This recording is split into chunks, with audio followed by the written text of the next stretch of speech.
Hi, I'm John Green. This is Crash Course Navigating Digital Information. So what would you say if I told you that 90% of people polled say that they love Crash Course and think we offer consistently reliable and accurate information on the most important educational topics? You might say, hold on, I've seen the comments, that can't be true. And you'd be kind of right, but I would also be kind of right because I did do that survey and 90% of people did agree with those positive statements about Crash Course. But I surveyed 10 people who work on Crash Course. It would have been 100%, but Stan said, is this for a bit? I'm not participating. Anyway, whether it's 4 out of 5 dentists or 9 out of 10 Crash Course viewers, source and context can make all the difference. We like to think of data as just being cold, hard facts, but as we've already learned in this series, there is no single magical way to get at the singular truth. We have to place everything in its context, even statistics. In fact, especially statistics.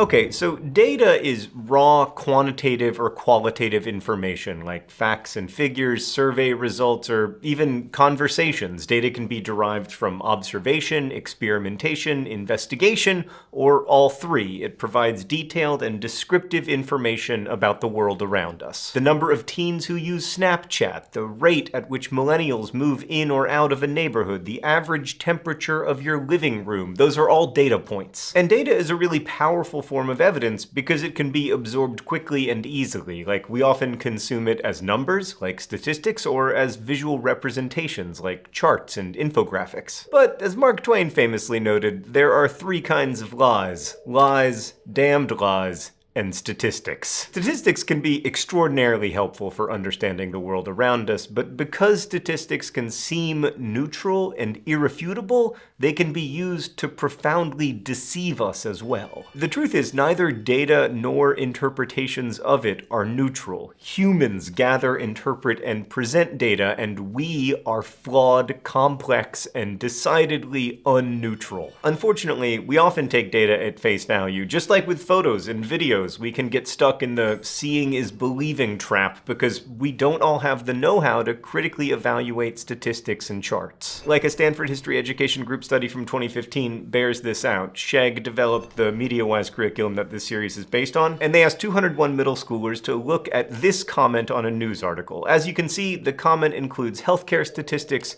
but doesn't say where they came from. It doesn't provide any biographical information on the commenter either.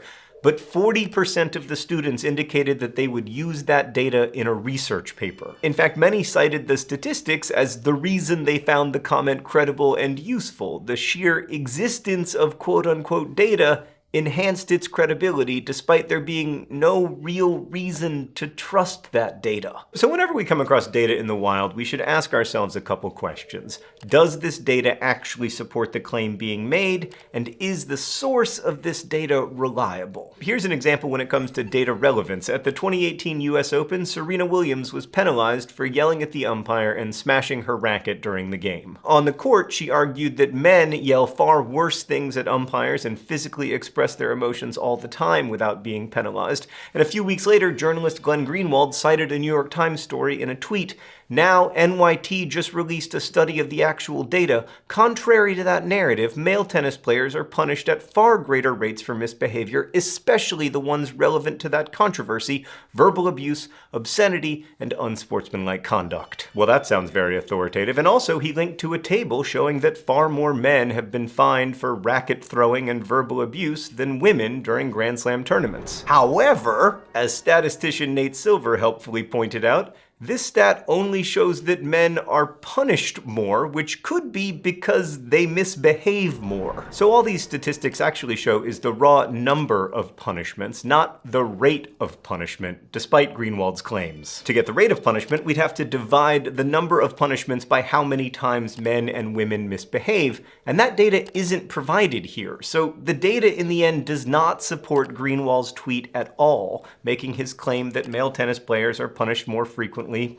problematic at best. To be fair, Serena Williams' claim is also anecdotal, although, she does watch a lot of tennis. We also need to investigate whether the source providing the data is reliable, and we can do that through lateral reading. That means opening new tabs to learn more from other sources about who commissioned the research behind the data, who conducted the research, and why. And we also need to know if the source of the information is authoritative or in a good position to gather that data in the first place. Like, remember in episode 3 of this series when we talked about the claim that Americans use 500 million straws per day? We couldn't confirm how many straws Americans actually use every day, but we did see that sources across the web cited that statistic, even though we found out that it came from a 2011 report written by a then 9-year-old child, Milo Kress. To come up with that figure, he called up straw manufacturers to ask how many straws they made. There's no way of knowing if those manufacturers were telling the truth or if the group he called is representative of the whole industry. He was 9. He was obviously a very bright and industrious 9-year-old, but he was 9. Apologies to all the 9-year-olds watching. Thank you for being careful in how you navigate digital information, friends. A more reliable source of such far-reaching information might be a nonpartisan research organization like the Pew Research Center. They're known for reliable, large-scale studies on US trends and demographics. Once we know who a source of data is, whether they're authoritative, and why they gathered it, we should ask ourselves what perspective that source may have. They could have a vested interest in the results, like the beauty influencer you follow who's always saying that 92% of users of this snail slime facial get glowing skin in 10 days. That study may be accurate, but there also may be a hashtag ad in the caption to quietly let you know that the brand in question is paying them. But forget about snail slime. Have I told you about Squarespace? We have to take it into account when people cite data that helps them make money, including me. Alright, so once we know more about where our data comes from, it's time to analyze how it's presented. Data visualizations like charts and graphs and infographics can be amazing ways of displaying information because,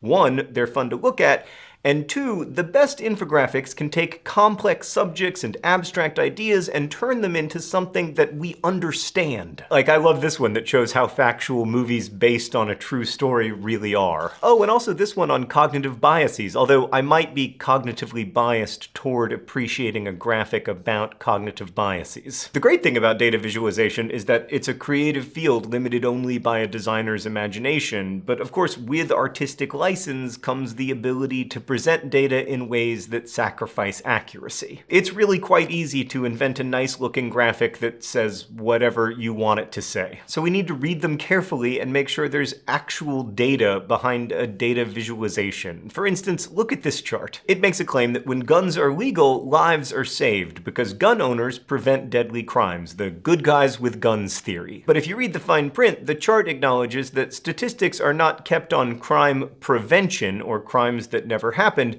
so these figures are not based on real data at all. The chart also says that fewer homicides take place when guns are legal than when they're banned, but what it doesn't say is where this change would supposedly take place and over what span of time. For instance, homicides went down in Australia after strict gun control legislation was passed. On the other hand, they also went down in the United States as gun ownership increased. What's clear upon closer inspection is that this graphic, which initially appears to have some pretty dramatic estimates about gun control, is by its own admission mostly speculation. To trust a data visualization, we need to make sure that it is based on real data and that the data is presented fairly. Let's go to the thought bubble. Here's a graph that was posted to Twitter by the National Review, a conservative site that often denies the effects of climate change. It uses data from NASA on the average global temperature from 1880 to 2015. It looks like a nearly straight line with only a slight increase at the end, and the tweet, the only hashtag climate change chart you need to see, implies that it once and for all shows that the climate isn't really getting warmer. However, the y-axis of this chart shows -10 to 110 degrees, which makes the scale of this data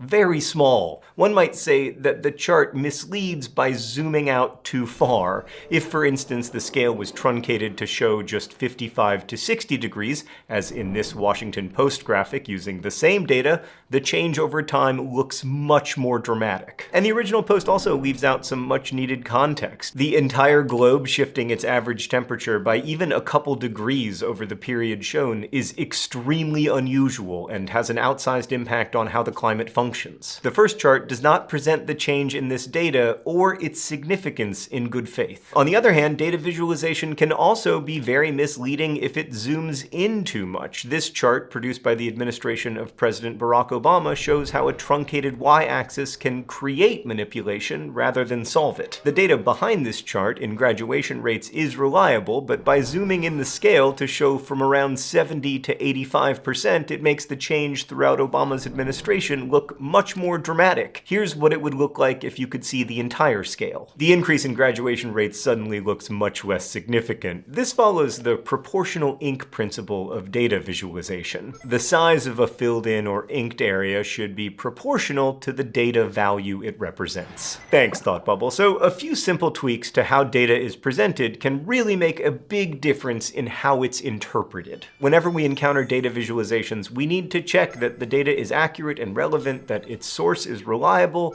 and that the information is being presented in a way that is honest about the conclusions it draws. Actually, once you get the hang of sorting like useful, well-designed data visualizations from poorly designed ones, the bad ones can be pretty entertaining. If you'd like to see some exceptionally terrible charts, take a spin through viz.wtf or the subreddit Data is Ugly. I'm especially fond of this completely indecipherable chart about the "now that's what I call music" CDs, courtesy of the BBC. The challenge and opportunity of images is that they are so eye-catching that we sometimes forget that they're created by and for humans who have the ability to manipulate them for their own ends, to make our information of lower quality and thereby make our decisions of lower quality. And the use of infographics and big data have become even more popular as our attention spans have waned. After all, it's much easier to read a pie chart than an essay or an academic report. Plus, it fits into a tweet. In summary, whether you're encountering raw data on its own or visual representations of it, it is really important to keep a critical eye out for reliability and misrepresentation. Thank you for spending several minutes of your waning attention with us. We're gonna get deeper into that next time.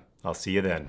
Thank you for watching Crash Course, which is filmed here in Indianapolis, Indiana, with the help of all of these nice people. For this series, Crash Course has teamed up with MediaWise, a project out of the Poynter Institute that was created with support from Google. The Poynter Institute is a nonprofit journalism school. The goal of MediaWise is to teach students how to assess the accuracy of information they encounter online. The MediaWise curriculum was developed by the Stanford History Education Group based on civic online reasoning research they began in 2015. If you're interested in learning more about MediaWise and fact-checking, you can visit @MediaWise on Instagram. Thanks again for watching, and thanks to MediaWise and the Stanford History Education Group for working with us on this project.